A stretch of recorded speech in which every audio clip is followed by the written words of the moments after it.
Hello students, welcome to accountancy class. So we are still continuing the topic change in profit sharing ratio.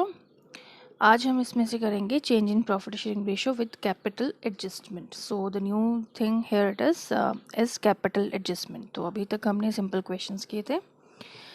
So बाकी सब कुछ तो same रहेगा, revaluation and all. Capital adjustment के से पहले हम जो भी सब कुछ करते हैं जस्ट लाइक रिवैल्यूएशन करते हैं, गुडविल का ट्रीटमेंट होता है, रिजर्व्स का ट्रीटमेंट होता है, एंड उसके बाद एट द एंड जब लास्ट में हम कैपिटल अकाउंट्स बनाएंगे एट दैट टाइम कैपिटल्स को एडजस्ट करना है according to the partnership deed जो भी है या given information in the question जो है. सो लेट अस सी, इसमें एक एडिशनल स्टेप ही होगा कैपिटल एडजस्टमेंट का, बाकी सारा सेम है.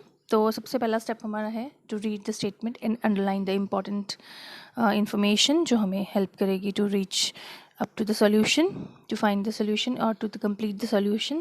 So I'm going to do this.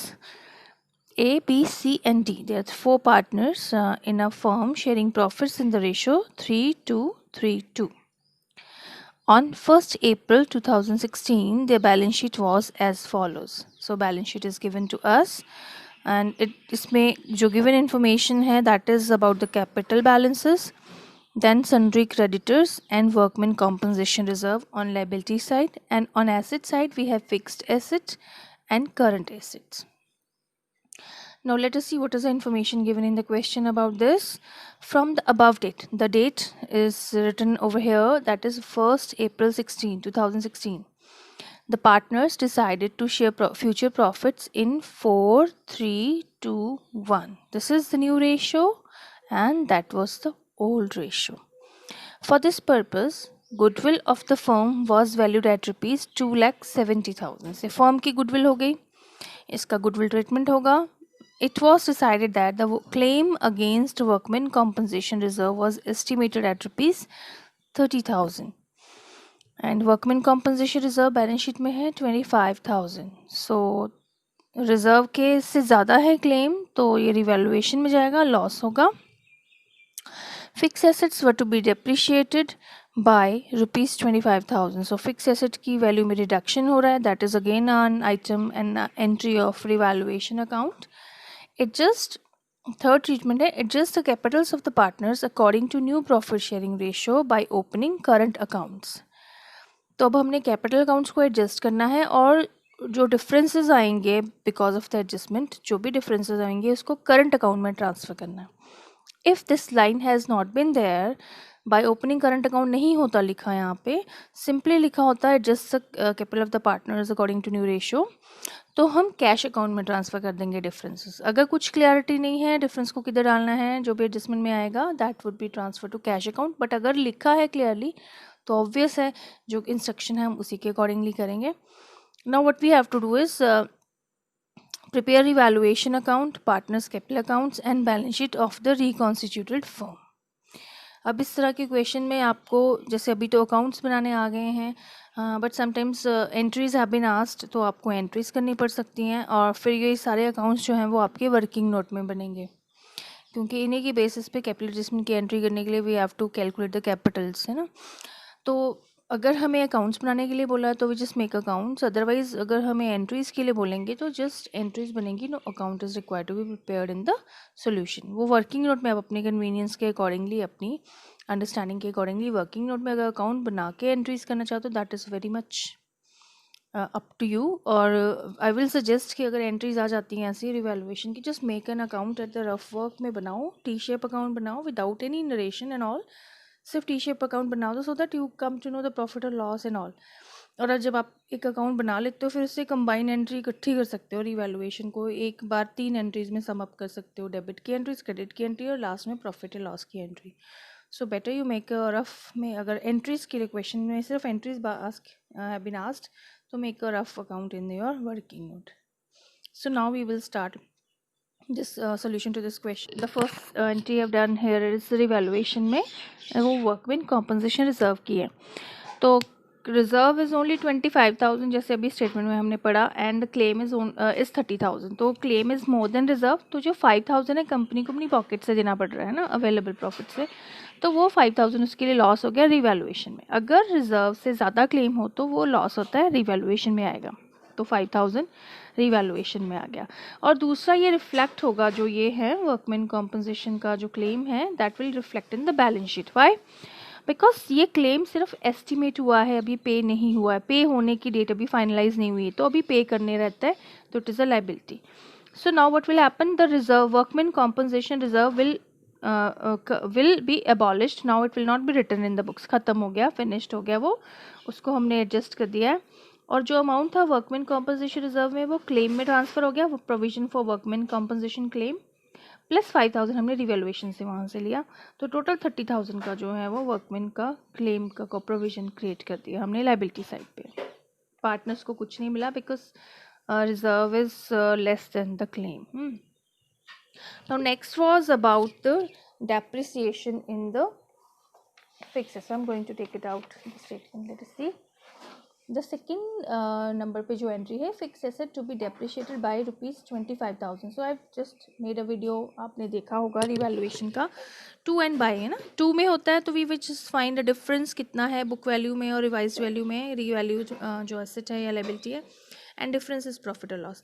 अगर by word लिखा है तो हमें difference नहीं निकालना, इसका मतलब होता है कि डेप्रिसिएशन 25,000 की है, तो जब डेप्रिसिएशन 25,000 की हुई है तो एसेट की वैल्यू भी 25,000 से रिड्यूस हुई है, और जब एसेट की वैल्यू रिड्यूस होगी तो हमें क्या होगा, लॉस। तो ये लॉस रिवैल्यूएशन अकाउंट की डेबिट साइड पे जाएगा and the loss would be 25,000। हम लिख लेते हैं अभी। टू फिक्स्ड एसेट, जिस एसेट में रिडक्शन हुआ है उसको लिखेंगे, उसको डेबिट करेंगे। To fixed assets and amount is 25,000. That's all. बस इतनी ही एडजस्टमेंट्स थी रिवैल्यूएशन में। इसके बाद कैपिटल एडजस्टमेंट है, तो let us balance it. 25 plus 5 30,000. 30,000 balance करने से पहले अगर ये एंट्री यहाँ पे आई है रिवैल्यूएशन में तो कहाँ जाएगी ये, यस बैलेंस शीट में भी हमने करनी है ना। तो बैलेंस शीट में क्या होगा, फिक्स एसेट्स में से ये वैल्यू रिड्यूस हो जाएगी। सो हम जस्ट राइटिंग है फिक्स्ड एसेट्स, और बैलेंस शीट में फिक्स एसेट जो पुरानी बैलेंस शीट है उसमें 8,25,000 है, इसमें से 25,000 आप लेस कर दो, तो अब एसेट्स की वैल्यू रह जाएगी आफ्टर रिवैल्यूएशन। ठीक है, सो दो जगह पे आ गया। रिवैल्यूएशन में लॉस जो डेप्रिसिएशन है फिक्स एसेट की लॉस के फॉर्म में आई, और बैलेंस शीट में इसको हमने as a reduction from the asset show कर दिया। So now we will just balance this revaluation account. तो लॉस आएगा 30,000, और जो भी आएगा रिवैल्यूएशन प्रॉफिट या लॉस ट्रांसफ़र किस में होगा, पार्टनर्स कैपिटल अकाउंट में। A is capital, B is capital, C is capital, D is capital. So I just write the ratios. 3:2, 3:2 थी old ratio, 4:3:1 is new ratio. New ratio तो हमारे किसी use की अभी नहीं होगी, ओल्ड रेशो में होगा। जो भी लॉस या प्रॉफिट होता है रिवैल्यूएशन का वो ओल्ड रेशो में डिस्ट्रीब्यूट होता है। तो 30,000 हमारा टोटल लॉस आएगा। सो हम राइटिंग है 30,000। सो इसको 3:2 में डिवाइड करते हैं। 3 + 2 3 + 2 है ना, तो 10 आ गया। 3,000 3 3 या 9,000, 6,000 सॉरी 9,000 ए का है, 6,000 डी का, C 9,000 and D 6,000। So this is how we going to distribute the loss. और ये लॉस अब पार्टनर की कैपिटल अकाउंट में कहाँ जाएगा, if it is on revaluation में डेबिट साइड पे तो पार्टनर कैपिटल अकाउंट में, सॉरी इफ रिवैल्यूएशन की क्रेडिट साइड पार्टनर के अकाउंट में debit side to revaluation account. 9,000 6,000 9,000 6,000 मैंने कैपिटल अकाउंट में ऑलरेडी बैलेंसेस लिख लिए थे, by balance brought down. So now revaluation account is over, और उसका रिफ्लेक्शन हमने फिक्स बैलेंस शीट में भी दे दिया। Now we just focus on capital account and balance sheet. So capital account में अब और क्या है, रिवैल्यूएशन के बाद बचा है हमारे पास treatment of goodwill and adjustment of capital और ट्रीटमेंट ऑफ रिजर्व, ये 3 चीज़ें हैं। रिजर्व्स की ट्रीटमेंट तो हम ऑलरेडी कर चुके हैं थ्रू रिवैल्यूएशन, क्योंकि रिजर्व पार्टनर्स में डिस्ट्रीब्यूट होने या नहीं है। अब बचा हमारे पास कैपिटल एडजस्टमेंट जो लास्ट में करेंगे, और गुडविल ट्रीटमेंट। सो गुडविल ट्रीटमेंट के लिए वी नीड सेक्रीफाइस और gain. So let us make a working note for that. So let us calculate the gain or the sacrifice of the partners first. So here the old ratio is 3:2 and new ratio is 4:3 तो sacrifice और gain calculate करेंगे A, B, C और D का old ratio minus new ratio. So A's old share is 3/10 and new is 4/10. So 3/10 minus 4/10 it is minus 1/10. तो अगर negative आता है तो as you already know it is gain. And B है old share 2/10 and new is 3/10.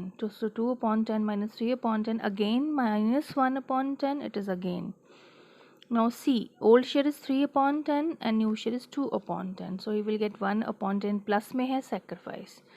And D का old share है 2/10 minus new is 1/10 and you will get 1/10 plus में है तो ये sacrifice. So now we have come to know that the first two partners A and B are gaining and C and D are sacrificing. So now let us see कितना कितना amount of goodwill treatment इनके account में जाएगा. The firm's goodwill is 2,70,000. So and amount को क्या होगा, जितना gain या सेक्रीफाइस आया उससे मल्टीप्लाई कर देंगे. सो सबका सेम ही है 1/10. तो A के लिए हो जाएगा 2,70,000 to 1/10 27,000 और बाकी सबका भी 1/10 ही शेयर है, तो need not to calculate it again. So just write 27,000 ही आने वाला है, जस्ट बार बार कैलकुलेट नहीं करना हमने. सबके लिए 27,000 ही है, बट ये गेन है दोनों ऊपर वाले पार्टनर्स और बाकी के दोनों पार्टनर्स सेक्रीफाइस हैं. And what will be the general entry, let us सी.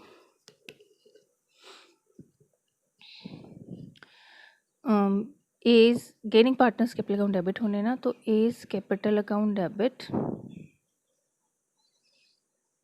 बीज capital account debit to C's capital to D's capital.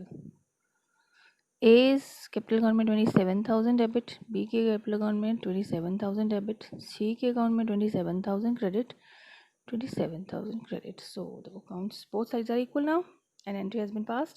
अब इसको हम पोस्ट करेंगे in the capital accounts because we have to make the capital accounts ना. So let us see how we are going to post this entry in the capital accounts. So I've written capital adjustment entry here. A is capital account debit, B is capital account debit 27,000 each, C capital, D is capital credit by 27,000. Let us see how we're going to post it. वैसे तो post करने के बहुत सारे veg हैं, but सबसे easy way जो है, या तो आप सिंपली यहाँ लिख दो बाय सन्ड्रीज, है ना, और दोनों साइड पे, या एक और वे है लिखो by A's and B's capital. जैसे सी के अकाउंट में क्रेडिट हो रहा है तो we just write by A's capital and B's capital just, और सी के अकाउंट में 27,000, डी के अकाउंट में 27,000 लिख दो सीधा. और डेबिट साइड में क्या लिखेंगे हम, ए और बी को डेबिट करेंगे और क्रेडिट लिखेंगे क्या, to C's capital and D's capital. A के अकाउंट में 27,000, बी के अकाउंट में 27,000. So this is how we're going to record the entry for the treatment of goodwill. Revaluation loss we have already done. So now what? So revaluation account के बाद we have done this capital account में जो adjustments चाहिए थी हमें, goodwill treatment और loss of revaluation, बस इसके अलावा और कुछ नहीं आएगा. अब हमें capital adjustment करनी है capital account में according to new profit sharing ratio. उसके लिए सबसे पहले हमें उनकी एक्चुअल कैपिटल कैलकुलेट करनी पड़ेगी. फॉर दैट मैं जस्ट बैलेंस कर रही हूँ कैपिटल अकाउंट को with all the adjustment except capital adjustment. Capital adjustment को छोड़ के बाकी सारी ट्रीटमेंट्स करने के बाद कैपिटल के बैलेंसेस कैलकुलेट करने हैं हमने. सब done the total of credit side, और यही टोटल हमने यहाँ लिख लिया 2,50,000, 2,77,000 एंड 3,37,000. अब हम इसको बैलेंस कर लेंगे पहले. 4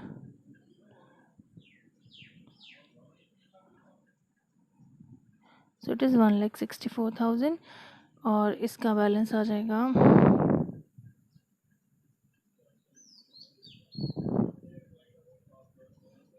2,17,000 और 2,68,000, 3,31,000। सो ये कैपिटल बैलेंसेस आ गए। अब हम इनकी कैपिटल एडजस्टमेंट करेंगे। फॉर दैट हमें वर्किंग नोट बनाना पड़ता है। और इस कैपिटल अकाउंट को मैंने दो पार्ट्स में डिवाइड किया हुआ है। एक तो ये हमारा नॉर्मल जो हम normally profit loss on revaluation जो भी डाला, सारी एडजस्टमेंट डालने के बाद जो कैपिटल अकाउंट का नॉर्मल बैलेंस जो आ गया, इसके बाद हम कैपिटल को एडजस्ट करेंगे according to the new ratio. उसके लिए हमें सेकेंड पार्ट में ट्रांसफ़र करना पड़ेगा कैपिटल अकाउंट को। सेकेंड पार्ट में सबसे पहले तो हम ये जो क्लोजिंग हमने निकाला फर्स्ट पार्ट में, यही बैलेंस जो है वो ब्रॉट डाउन करेंगे। It's 1,64,000 and 2,17,000, 2,68,000 and 3,31,000। ये तो हमारे ओपनिंग बैलेंसेस हो गए। अब हम एडजस्टेड कैपिटल बैलेंसेस निकाल लेते हैं and those adjusted capital balances यहाँ पे हमारे बैलेंस के डाउन हो जाएंगे। और डिफरेंस, क्योंकि क्वेश्चन में बोला गया adjusted through capital current accounts करना है, तो जस्ट जो भी डिफरेंस आएगा तीनों के अकाउंट, चारों के अकाउंट में अगर, तो उसको करंट अकाउंट में ट्रांसफ़र करेंगे। सो let us make the working note for capital adjustment. So working note बनाएंगे अभी हम कैपिटल एडजस्टमेंट के लिए। यहाँ पे मैंने चारों पार्टनर्स की कैपिटल्स लिख ली। ये वो कैपिटल्स जो अभी हमने कैलकुलेट की कैपिटल अकाउंट में, बैलेंस के डाउन कैलकुलेट किया।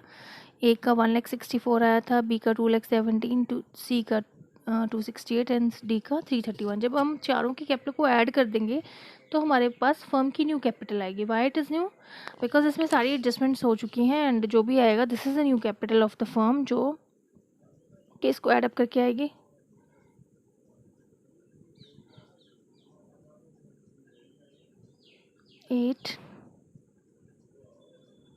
9,80,000। वह चेक कर लेते हैं। 6 + 2 8 9। ठीक है, this is a new capital. अब बस सिंपली आपने करना क्या है, इसको न्यू रेशियो में डिस्ट्रीब्यूट कर देना है। New ratio is 4 3 2 1। So let us do it here. A's new capital will be 9,80,000 into his new share which is 4 3 2 1 में से 4/10। ठीक है, इसको मल्टीप्लाई कर लेते हैं। 1 2 3 32 3,92,000। Similarly, B's new capital will be 9,80,000 into 3/10। So 98,000 को 3 से मल्टीप्लाई कर देंगे। It is 4 2,94,000।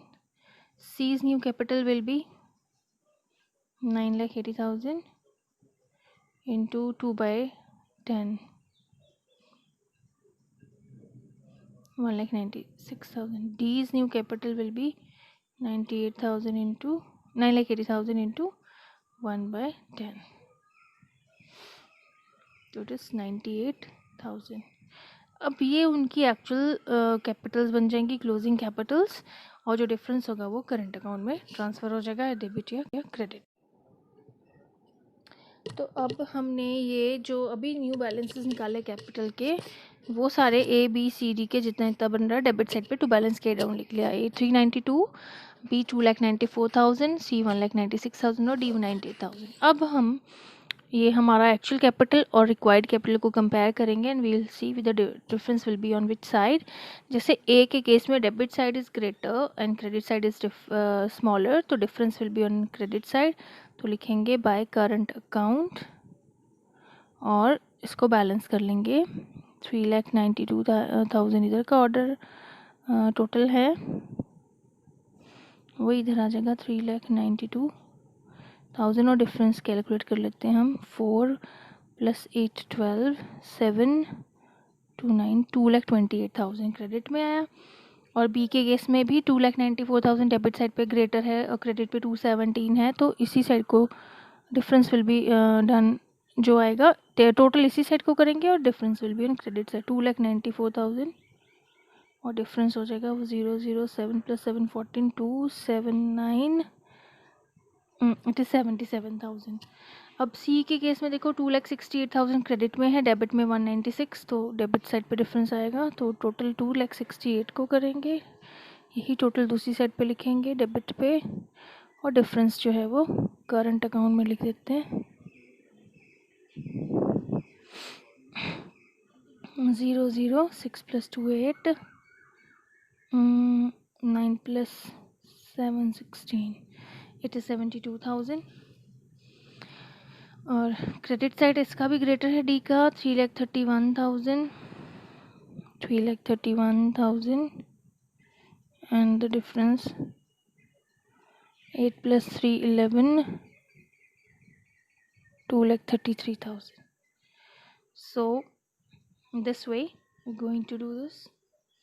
कैपिटल अकाउंट को बैलेंस करेंगे. So let us make the balance sheet now. So that is the thing which is left now. So balance sheet में करना क्या है, हमें कुछ खास नहीं है, क्योंकि हम ऑलरेडी जिनमें चेंजेस हैं वो चीज़ें लिख चुके हैं यहाँ पे, एसेट्स और लाइबिलिटीज़. अब जो ओल्ड बैलेंस शीट आपने लेनी है, जो जो इसमें एसेट लाइबिलिटी हैं वो ऐड करते वो लिखते जाना है.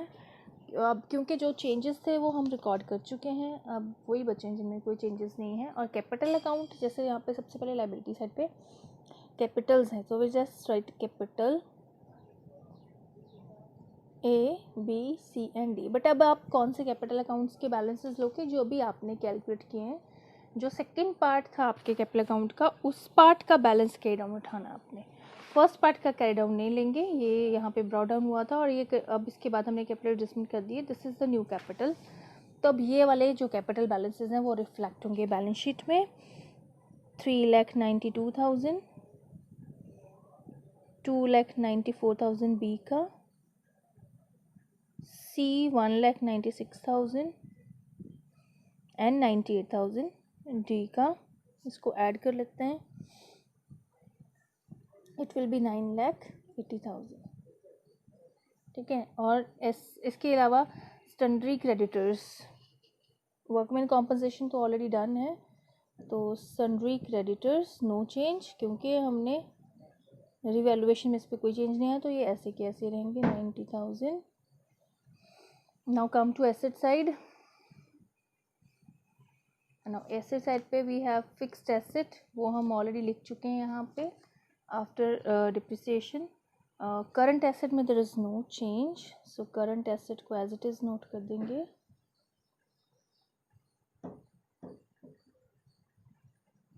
₹3,00,000. इसके बाद एक और जो एडजस्टमेंट थी हमने की यहाँ पे, करंट अकाउंट्स. ये करंट अकाउंट्स का बैलेंस आया है जो कैपिटल अकाउंट में, वो भी रिफ्लेक्ट होगा बैलेंस शीट में. तो इसको लिखने का बहुत इजी वे है. देखो, जो जिस साइड है वो वैसी साइड लिखेंगे. जैसे ये सी और डी का करंट अकाउंट का बैलेंस है, जो वो क्रेडिट साइड पे है और डेबिट साइड पे है, तो वो लाइबिलिटी साइड पे आ जाएगा, कॉरस्पॉन्डिंग साइड पे आ जाएगा. Current account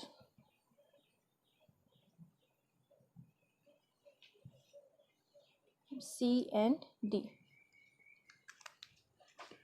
72,000 and 2,33,000.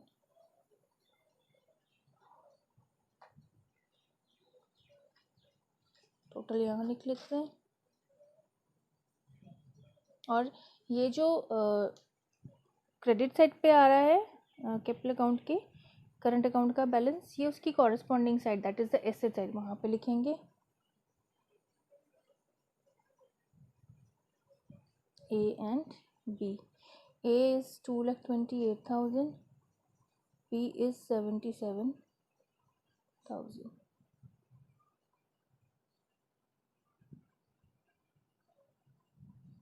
And now we just add it up and see whether both sides are equal, and should be equal अगर आपका क्वेश्चन सही हुआ है तो.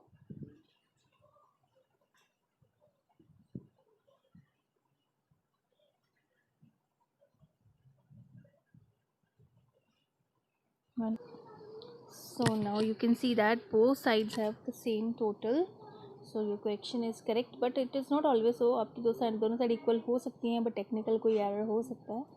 But here there is no technical error, it is equal on both sides. So this is how the question looks. तो क्या क्या किया हमने एक बार रिवाइज कर लेते हैं. We made the revaluation account, then capital account and balance sheet और वर्किंग नोट्स में हमने क्या क्या किया, it's on the back side. Working notes में हमने गेन और सेक्रीफाइस कैलकुलेट किया, कैपिटल एडजस्टमेंट ये ट्रीटमेंट ऑफ गुडविल किया, और कैपिटल एडजस्टमेंट किया in the according to the new ratio. So I hope it is clear.